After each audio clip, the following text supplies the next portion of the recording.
আজকের রেসিপি ডিম দিয়ে মুড়ির পকোড়ি বা পকোড়া।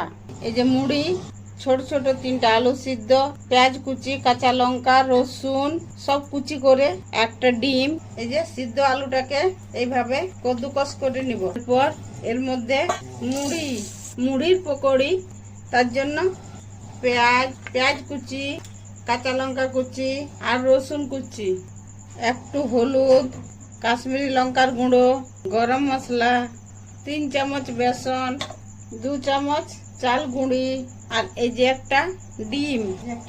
এটাতে মুড়িটাতে নুন আছে, তার জন্য পরিমাণ মতো নুন দিয়ে আর সবগুলাকে একসঙ্গে মাখিয়ে নিব।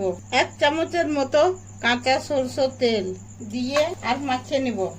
এটাতে আমি জল ব্যবহার করি নাই, একটা ডিম দিয়েই মাখিয়ে নিয়েছি। এটা ইউনিক